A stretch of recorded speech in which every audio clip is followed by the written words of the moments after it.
السلام عليكم، ازيكم عاملين ايه؟ معاكم مروان رضا. كنت طالب في من سنتين.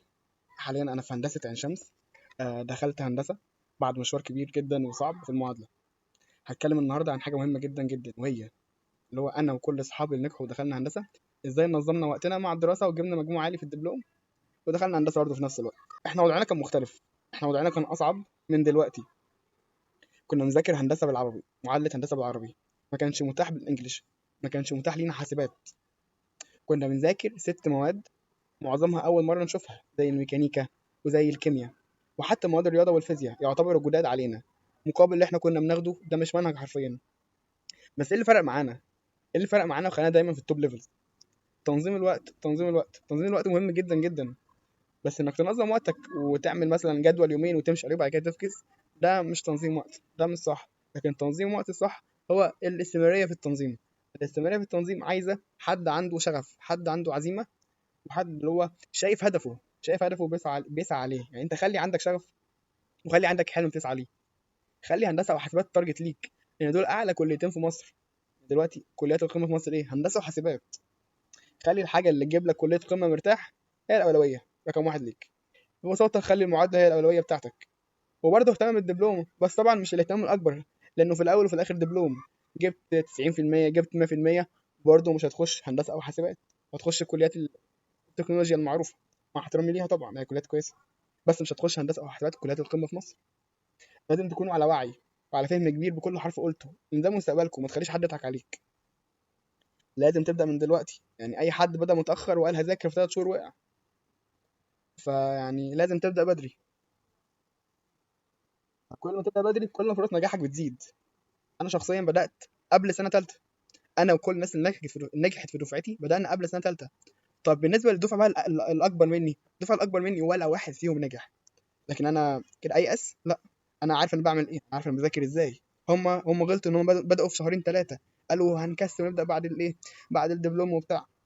ايه النتيجه؟ ولا واحد فيهم نجح. لكن احنا، انا ومعظم ناس، يعني انا والناس معينه بدانا من اول الطريق، من قبل سنه ثالثه، والنتيجه ان احنا دخلنا كليه من كليات القمه في مصر. فانت كمان لازم تخطط.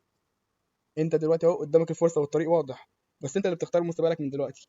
اي كسل هيجي على دماغك، اهلك اللي تعبوا عشان يوصلوك في مكان زي ده، انت في مكان كويس جدا. طب يلا دلوقتي نبدا نخطط ازاي تنظم وقتك مع الدراسه زي ما معظمنا كان بيعمل.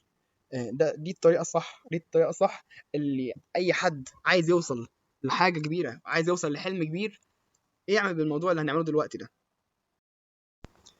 اول حاجه تسمي الله كده وتصحى تصلي صلاه الفجر. صلاه الفجر مهمه جدا جدا. صلاه الفجر اللي هتخلي لليوم بتاعك بركه. صلي الفجر وبعد كده ركعتين قضاء حاجه، بعد كده توكل على الله. انت هتنزل من بيتكم الساعه 6 عشان توصل المدرسه تقريبا الساعه 7 ونص. المدرسه من 7 ونص ل 3 ونص، يعني اقصى واحد ممكن يروح على الساعه 6. طبعا ده وقت كبير بتقضيه في المدرسه، بس هل الوقت ده هيروح على الفاضي؟ لا، انت هتستغل الوقت ده.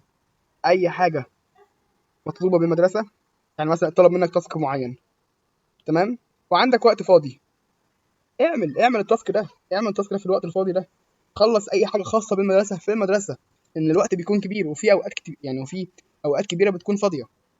فانت استغل الوقت الفاضي ده، اعمل فيها اي حاجه خاصه بالمدرسه، تاسك معين، اساينمنت معين، كده. فبالتالي يكون خلصت اي حاجه خاصه بالمدرسه في المدرسه، تمام. فنرجع دلوقتي، تروح بيتكم الساعه 6، تاخد بريك الجميل بتاعك، تفصل دماغك لمده ساعه، ساعه ونص ماكسيمم. بعد كده تبدا بقى تشوف الاولويه بتاعتك. تشوف الاولويه بتاعتك، ايه الاولويه بتاعتك؟ المعادله. هتذاكر مثلا، هتحط وقت من 7 ل 9، هتكتب كده في الجدول بتاع اليوم بتاعك، هتعمل الجدول بتاعك زي ما انا عامل بالظبط. انا الجداول بتاعتي اللي بعملها كنت بعمل زي كده بالظبط. من 7 ل 9 انا هذاكر معادله، الحد هذاكر ميكانيكس، الاثنين هذاكر ماس، الثلاث هذاكر فيزيكس، وهكذا.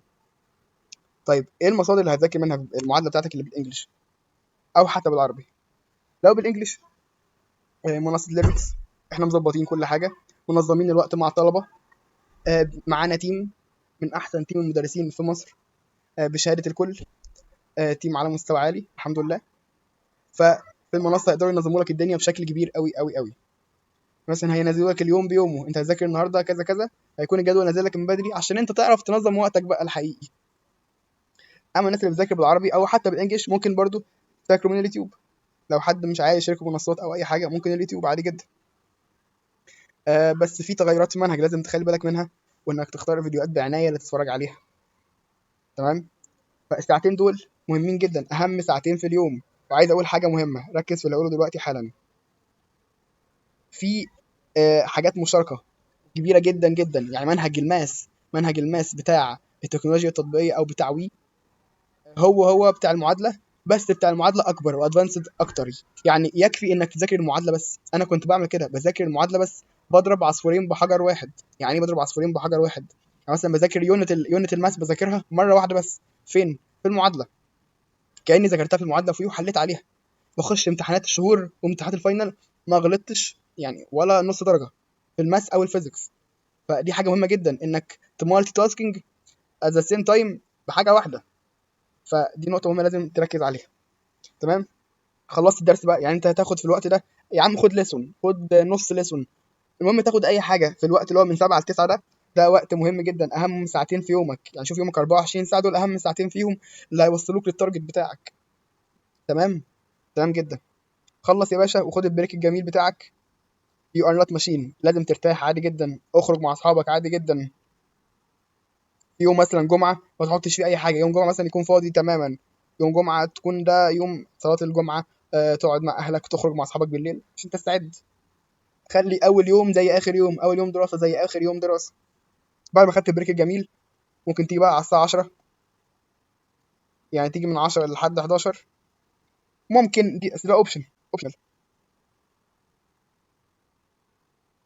انك تعمل اي حاجه لما بس عايز تعمل تاسك اللي انت ما عملتوش في وقت الدراسه، ما عرفتش، ممكن تعمله في البيت في الوقت ده. بس ده اليوم بتاعنا. بدأنا من صلاة الفجر، بدأنا بنزلنا المدرسة، خلصنا تاسكات في المدرسة، روحنا خدنا البريك بتاعنا، ذاكرنا ليسون المعادلة، بعد كده خدنا بريك، بعد كده خدنا أي حاجة احنا عايزين نعملها. شفت بقى يا صديقي إن اليوم طويل إزاي؟ شفت إنك تقدر تنظم وقتك إزاي؟ بس أنت اللي كنت محتاج الصورة توضح أكتر. الموضوع مش صعب، الموضوع سهل جدا جدا، والله العظيم والله العظيم الموضوع سهل جدا جدا جدا، بس محتاج تنظيم. نظم وقتك. يعني مثلا تعمل كده اليوم، التاسك اللي المفروض تعمله. التاسك ده بقى ممكن يكون ايه؟ معادلة، ممكن مثلا يكون assignment للمدرسة، للتخصص بتاعك.